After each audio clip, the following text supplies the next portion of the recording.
Hey everybody, it's Marty the JavaScript Party, and it is 11:24. My favorite football team plays at 1:30, and we're going to my son's house, so that's in 2 hours. And I want to wash my truck today, so I got to make this kind of a short one. But and then this is like one of those things, like, oh man, like I'm really trying to struggle to figure out what what to think. So one thing is I'm very happy that I had done a check-in last time and all that. So I'm definitely going to be able to just undo all of this and get right back to where I was at.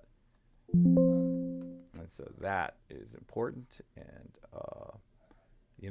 I haven't lost anything. We sort of went on a deep dive trying to figure out what the heck's going on with memory.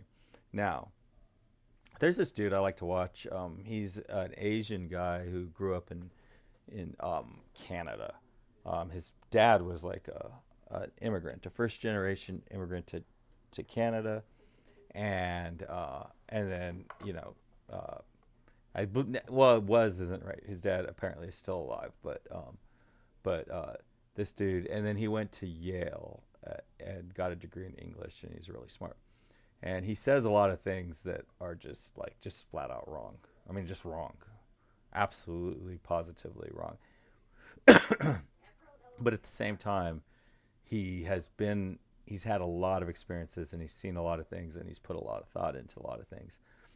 So like, it's really worth it to listen to him for me personally.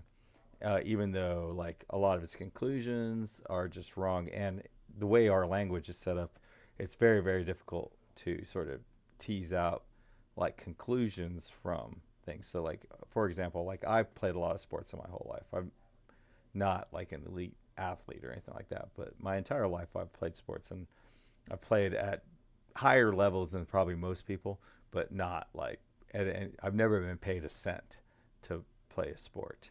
If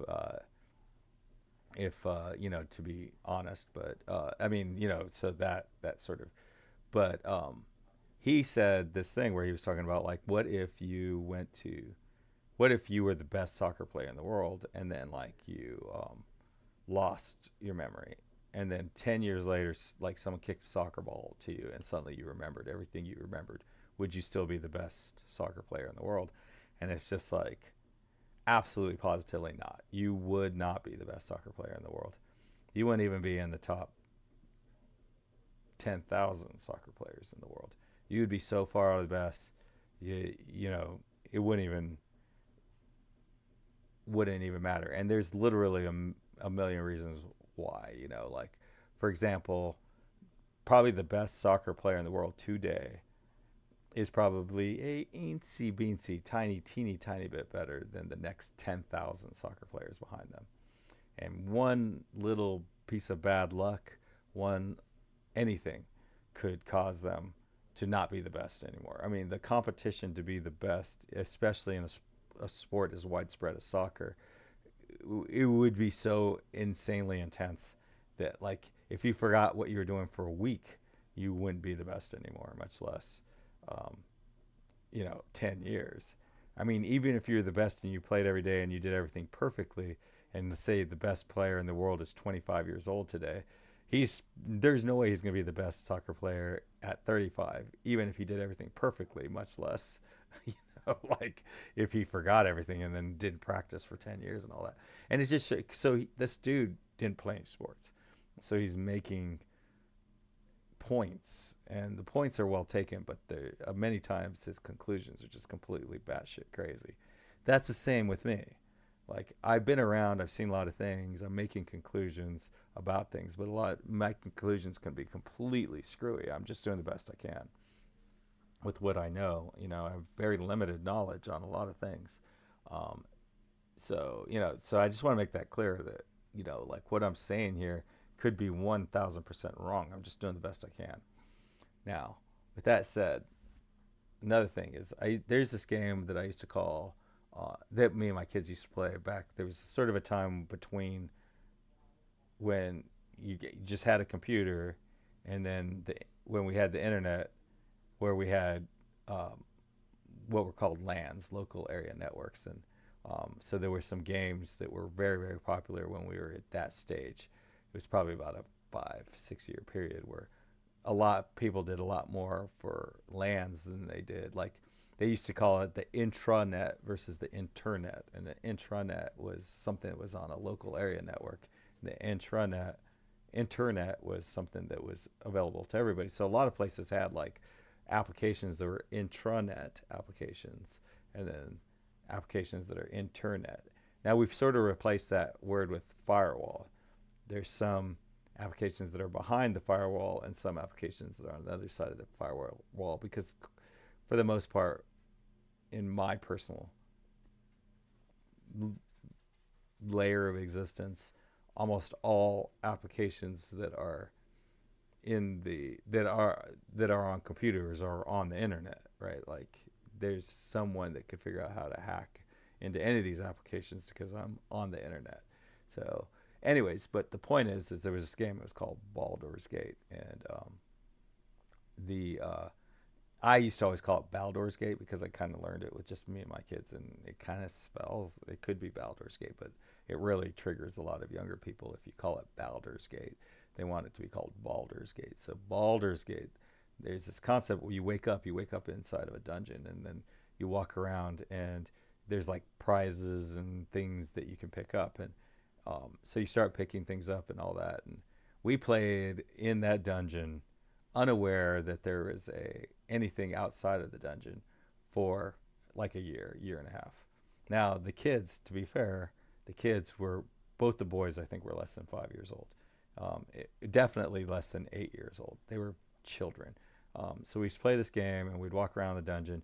And what would happen is, as we would play, the characters would just get slower and slower and slower. And so for years, what we just play is until the characters quit moving. We just assume it's some sort of bug in the application, but it was such a great game, we'd play it. And one day we noticed that, well, when you go and you pick up these things, they all have a weight.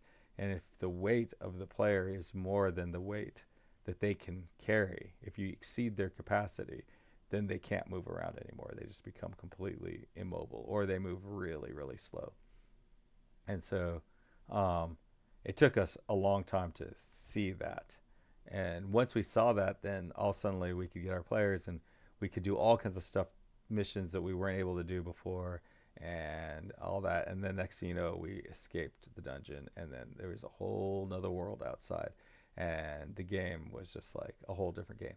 I think that is the same with this. I think that I've run into a lot of applications where as we got to a certain size, you just really couldn't do anything anymore. And I'm pretty sure it's because of memory.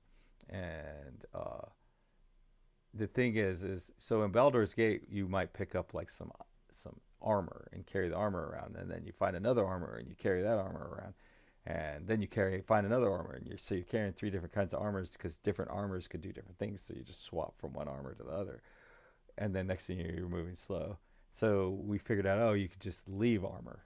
You would take it off and leave it somewhere. Maybe if you needed that specific armor, you could come back later and get it or whatever, and you could get through all these things. But the thing that's kind of different about this is, like, when I do my detached mode things, like, I've picked this up, these 18 things, 20 things, and they'll never go away. There's no way to get rid of them. That by definition, a detached element is an element that there's no longer any references in JavaScript to, but they exist in JavaScript. So since JavaScript doesn't have any reference, and the only way you can delete things in JavaScript is by removing all references, but there's obviously some kind of reference to this thing in JavaScript that's outside of JavaScript. So can never ever go away. So we're adding this weight on to the character, and it's like once you added it, it can never come up. So right now they're pretty tiny, but like they just grow infinitely. They never ever stop growing. So they will cause your browser to crash. They will cause everything to get super slow. It's just a fact. And there's nothing that you can do about it inside of Angular material. So this is 100% being caused by Angular material, and there's nothing you can do about it.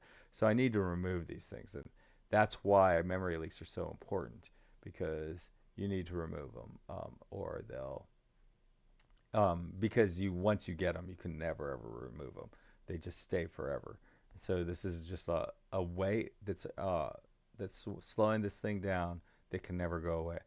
At this point, it's like I could probably literally have 100,000 of these things and never notice any. Yeah, and a lot of it will have to do with the architecture of your computer, right? Like, so if you had like a single processor computer that was very small and not very much memory, like a tiny amount of memory, and like let's say you're on like a some kind of visual, like where you are on a visualization of an OS, and it only has one CPU, it only has a little bit of memory, and it has some hard drive that it can write to, some slow drive. Like this thing is going to start interacting with the drive very very quickly, right? So like it just like 100% depends on the architecture, but with some architectures this could definitely be pretty noticeable pretty quickly. So anyways, I felt like yesterday I was in a and I still don't know if I can undo this. I don't know if I can unwind um, Angular material, but I was thinking I was going to need to get rid of Angular material altogether, but I don't think so, because the thing is like Angular material icons at the very least. I think you can use those, and you don't have to worry about that. I think buttons by themselves are fine. It's just the fact that this button is inside of this div here, and that apparently there's like an overlay system, and once you close this, then everything that was in there gets left in memory, and it can never ever go away. Apparently, that's the my understanding of what has happened to that. So if I click on this and I hit take snapshot, yeah, see now we've doubled the number. So opening and closing, every time I open and close it, I think we're going to add 10 more nodes, button nodes, 10 more of these. But in here, in each one of these is two buttons and some divs, and in each one of these are some my icons and all that. So this will persist until you reset, till you refresh the page or close and open a new browser. But it will persist. There's no way to get rid of it, is my understanding of it right now. So to me, that this is like in all likelihood, um, if there was some person that was OCD and they were using this application for 20, 30 hours straight, and they're just like trying to do stuff, and they pass out, and then they wake up, and then they keep working, and they pass out and work out, which is not as unusual as you may think it is. There are a lot of people that work that way, and a lot of amazing things have been created by people that work that way. This thing maybe at the absolute worst moment would just crash on them because it used up all the memory, and that is uncool. Um, and so I'm not going to do that.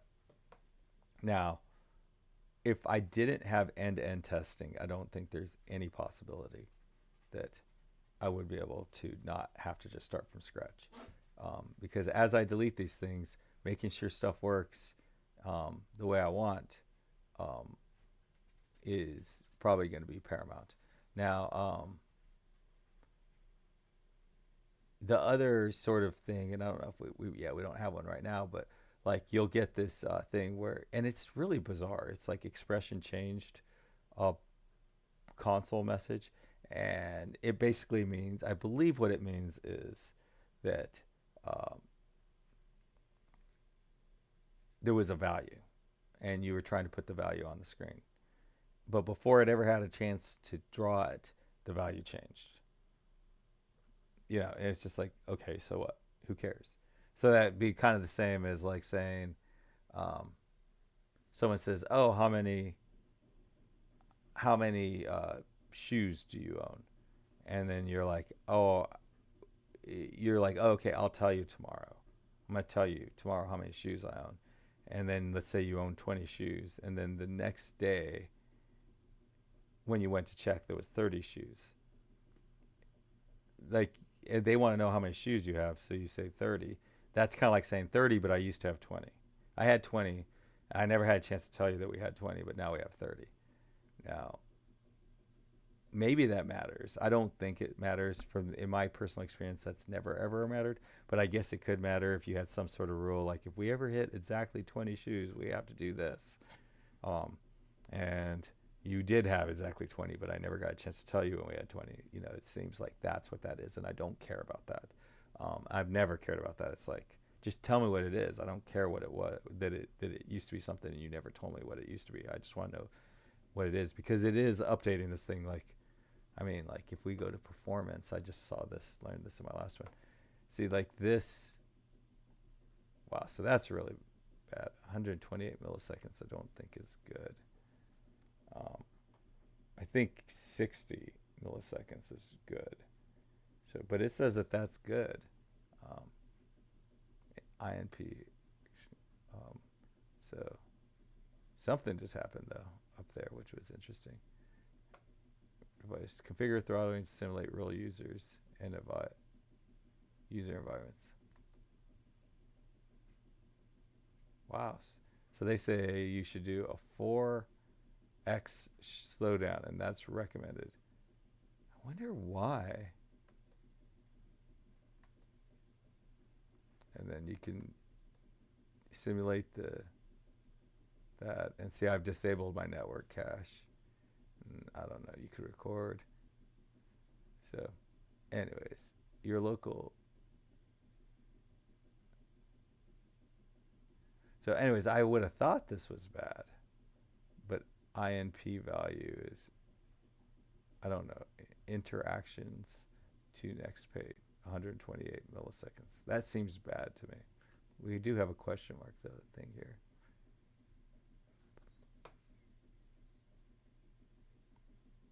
90% of the page is spent after it loads. Thus, careful measure is important. So I guess maybe like they're saying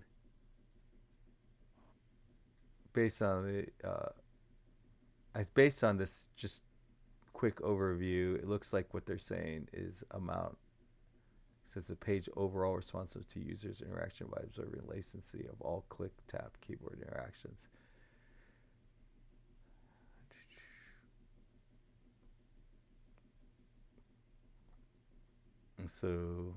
So it's kind of weird because they're kind of doing it by percentile, and it's like I don't really care about percentile. I want to know. Um,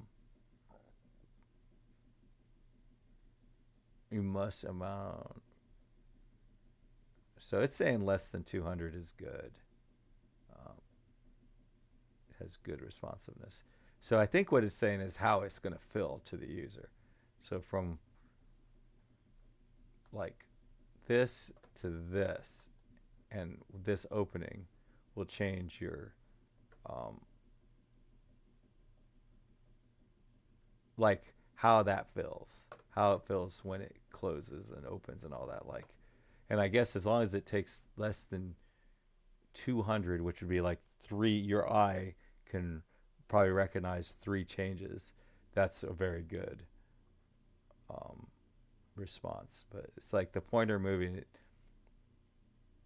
it's 24 milliseconds, which is crazy because it's really, really good because like you're never, you're not even going to be able to perceive it.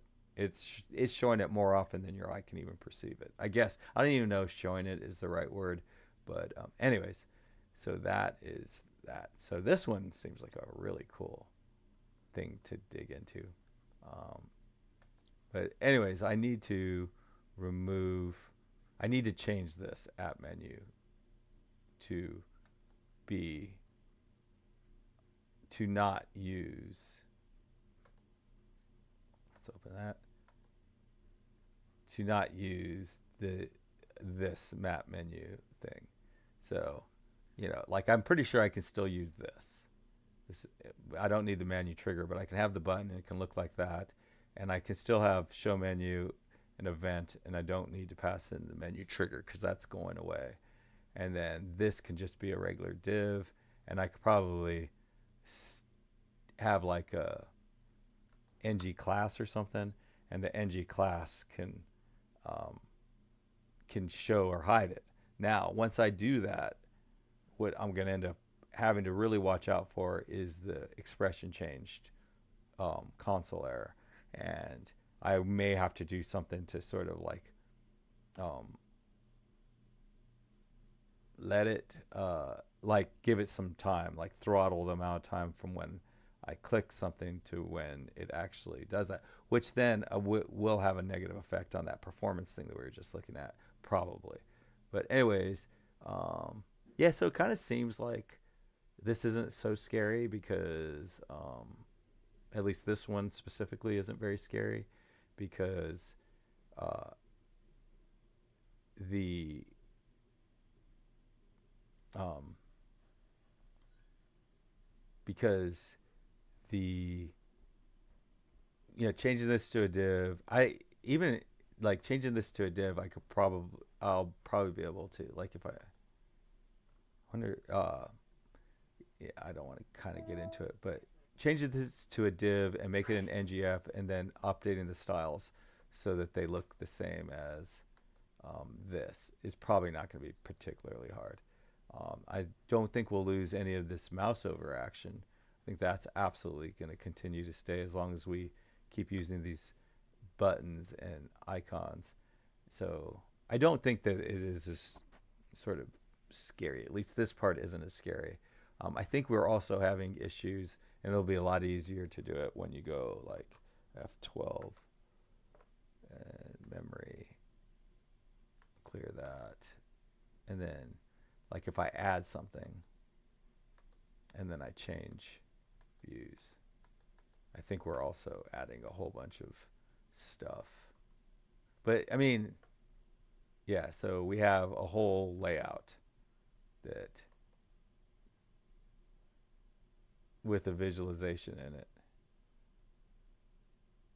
that has now found itself being so once we've kind of fixed this issue, then we'll have to figure out that issue.